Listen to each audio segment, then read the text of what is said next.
What's up, Doc? Lawrence Taylor est un joueur des années 80. C'est un linebacker, il fait donc partie des joueurs défensifs. Il est considéré comme un des meilleurs défenseurs de l'histoire de la NFL. En 1981, sa première année, il est le rookie défensif et le rookie de l'année avec les New York Giants qui l'ont sélectionné en deuxième place de la draft.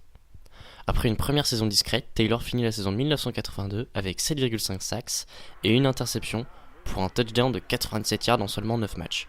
Cette interception, la voici. Lines up on the right side. They've got King on the left side as a running back. Sanderson looking in, zone for a pass. He's looking Simple. for King, intercepted. Ce jour-là, les Giants étaient mal engagés avec leur star sur le banc pour un problème du genou. Cependant, la victoire était nécessaire pour l'équipe new-yorkaise qui commençait sa saison par un 0-3 assez décevant.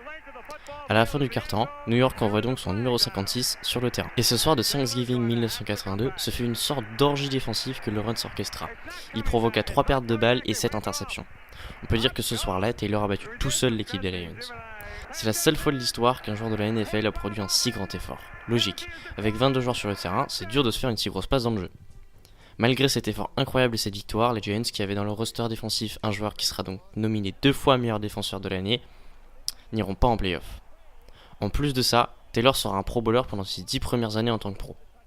Pour résumer, de 1980 à 1990, la référence en défense, c'est Lawrence. Rien ne lui résiste. En même temps, quand tu fais 1m91 et 107 kg, tu commences à faire un peu peur. Les stats du géant sont de plus en plus incroyables. En 1985, Taylor c'est 13 sacks dans la saison, et en 1986, il réussit 105 plaquages, 2 fumbles et 20 sacs et demi. 20 et demi en 16 matchs. C'est juste fou et ça lui vaudra un titre de MVP. Oui, un défenseur MVP, c'est possible. Précisément, c'est arrivé 2 fois et seulement 3 fois si on regarde tous les joueurs ne faisant pas partie des squads offensives. Les Giants arrivent au Rose Bowl armés d'un bon quarterback, Phil Simms, et une défense acérée. Les deux seront longs au démarrage mais marqueront 30 de leurs 39 points en seconde mi-temps. La Big Blue Wrecking Crew est championne et avec la manière. Une autre très grande force de Lawrence est sa ténacité.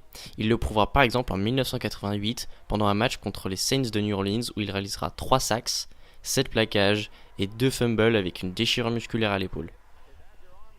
Un joueur qui sera récompensé pour tout son travail en faisant partie de la All Decade Team, l'équipe de la décennie 1980.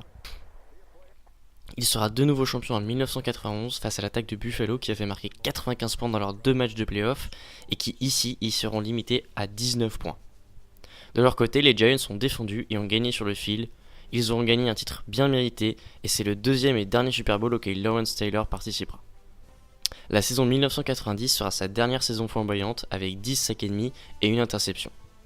Contrairement à certaines autres légendes, Taylor restera dans sa ville, une ville qui restera marquée par un joueur aussi fort que déterminé, par un joueur qui aura réussi à devenir avec tous ses plaquages une légende, un joueur qui restera dans les esprits comme le meilleur défenseur ayant foulé les terrains de la NFL.